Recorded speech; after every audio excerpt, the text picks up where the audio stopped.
Bismillahirrahmanirrahim.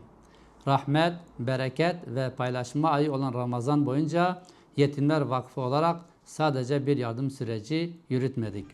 Dünyanın farklı kıta ve coğrafyalarında gönül bağları kurmanın gayreti içerisinde olduk. Ramazan ayının başlangıcında bu mübarek zaman diliminin ruhunu çocuklarımızın dünyasında hissettirebilmek adına yetimlerimize özel olarak hazırlanan Ramazan hediye paketleriyle bir farkındalık çalışması gerçekleştirdik. İstedik ki çocuklarımız Ramazan'ı beklenen, özlenen ve kalplerine sıcak bir iz bırakan bir zaman olarak yaşasınlar. Ay boyunca ise farklı coğrafyalarda kurulan bereketli iftar sofralarıyla onların misafiri olduk. Afganistan'dan Yemen'e, Gazze'den Etiyopya'ya uzanan bu geniş coğrafyada binlerce sofrada dualara ortak olduk. Ramazan süresince yetim ailelerimize ulaştırdığımız gıda alışveriş kartlarıyla ihtiyaçlarını kendi tercihleriyle karşılayabilmelerine imkan sağladık. Bununla birlikte sizlerin desteğiyle hazırlanan gıda paketlerini de ailelerimize ulaştırdık. Bayrama yaklaşırken çocuklarımızın yüzlerinde bir tebessüm bırakabilmek adına dağıttığımız mini bayram hediyeleri hafızalarında özlemle ve kıymetle beklenen bir ay olarak hatıra kalsın istedik. Ve bayramın en özel anında bayramlık kıyafetler bu güzel yolculuğun en zarif tamamlayıcısı oldu.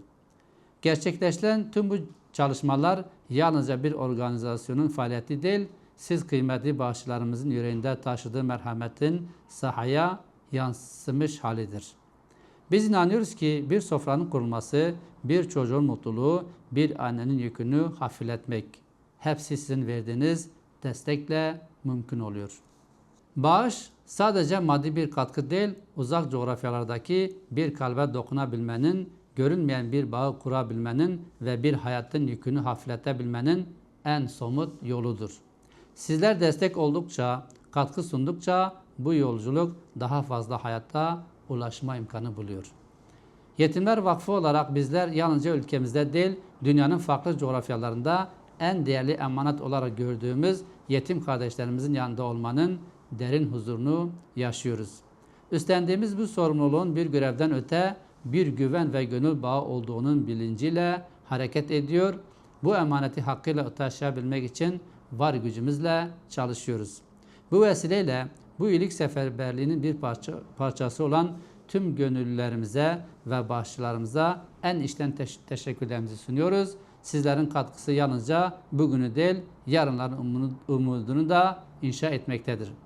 Bu vesileyle bu iyilik seferberliğinin bir parçası olan tüm gönüllülerimize ve bağışçılarımıza en içten teşekkürlerimizi sunuyoruz.